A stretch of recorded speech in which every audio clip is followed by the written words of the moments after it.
I would say good morning to you all, but in fact, it's the worst morning ever.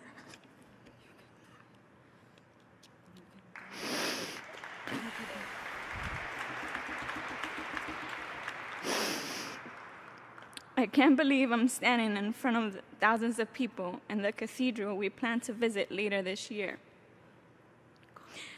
All of this seems so unreal, like I'm having one of those nightmares that you never thought you'd had. Friday morning, we were together, eating breakfast and drinking some Starbucks. Eating was probably our favorite hobby. Maybe that's why we gained those extra pounds.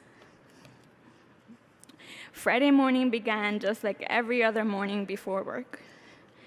You were always my big spoon, watching Netflix, YouTube law enforcement shorts, read me your emails, and wait for your mom to come home. You packed your book bag because we had to leave before 2, and really, before 2 sharp, because of your ICO sergeant. You would drive me home and say goodbye with 3 kisses all the time, and texted me when you were 84. That was our routine. At around 15:15, I received a BRB roll call text.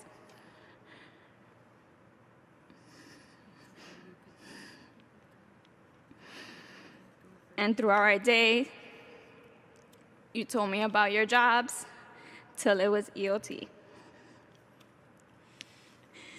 This Friday was different. We had an argument. You know, it's hard being a cop wife sometimes. It's hard being patient when plans were canceled, or we would go days without seeing each other, or when you had to write a report that would take forever because you had to voucher so many things. So you did OT. Or when you had a bad day at work because an EDP drove you nuts. But you always reminded me that it was going to be all right. We were going to get through it. This Friday, we were arguing because I didn't want you to use your job phone while we were together. You were so mad that you took your LeBron jersey down, gave me your chain, and put the lotions I gave you for your ashy hands in the bag and said, "Here, take them." We left your apartment, and because I didn't want to continue to argue, I ordered an Uber. You asked me if you are sure that you don't want me to take you home, it might be the last ride I give you.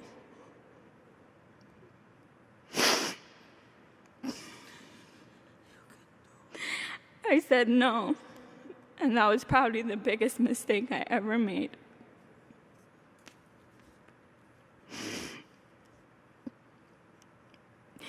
Later that day, I received the call I wish none of you that are sitting here with me will ever receive.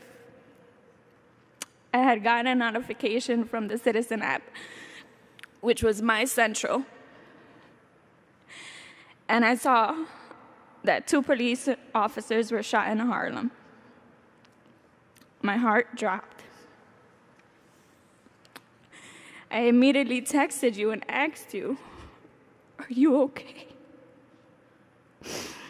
Please tell me you're okay. I know that you're mad right now, but just text me you're okay. At least tell me you're busy." I get no response. We used to share locations on Find My iPhone, and when I check yours, I see that you're at Harlem Hospital. I thought maybe you were sitting on a perp, but still, nothing. I called and then called again, and then called one more time. And this time, I felt something wasn't right.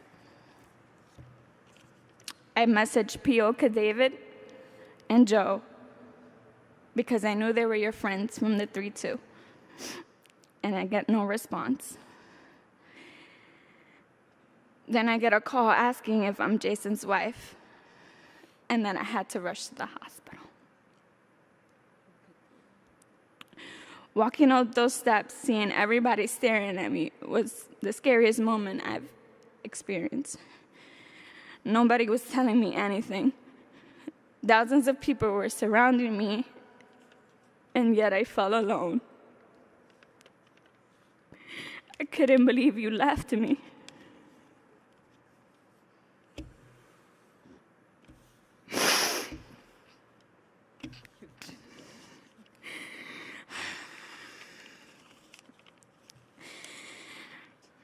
Seeing you in a hospital bed, wrapped up in sheets, not hearing you when I was talking to you, broke me.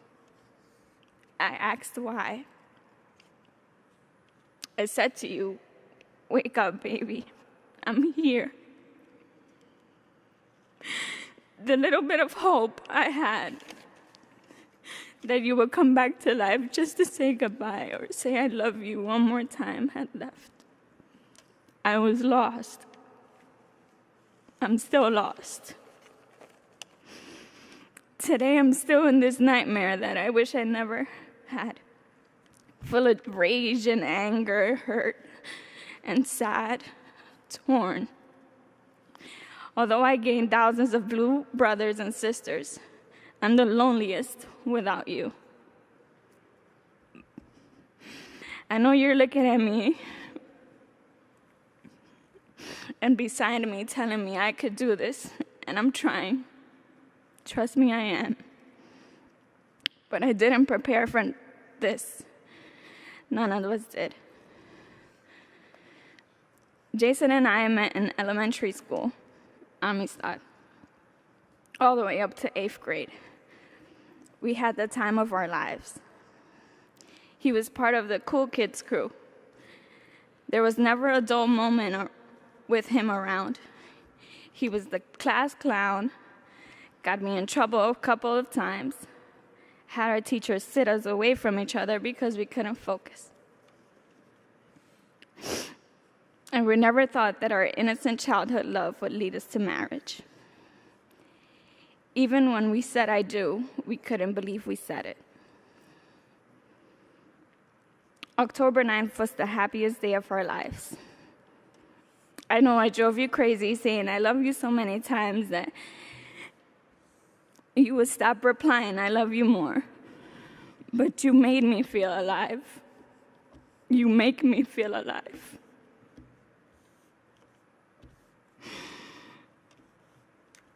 And Jason is so happy right now that all of you are here. Through pain and sorrow, this is exactly how he would have wanted to be remembered. Like a true hero. Or like I used to call him, Big P.O. Rivera. You have the whole nation on gridlock. And although you won't be here anymore, I want you to live through me.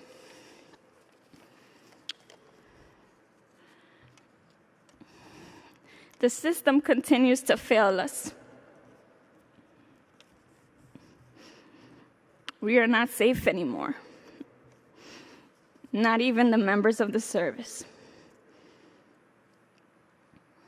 I know you were tired of these laws, especially the ones from the new DA. I hope he's watching you speak through me right now.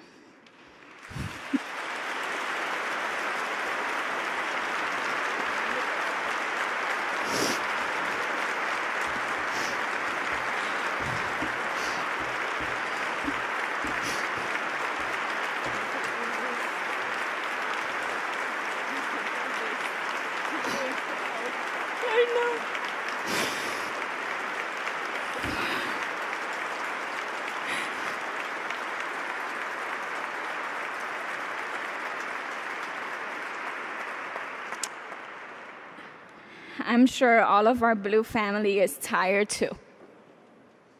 But I promise, we promise, that your death won't be in vain. I love you to the end of time. We'll take the watch from here.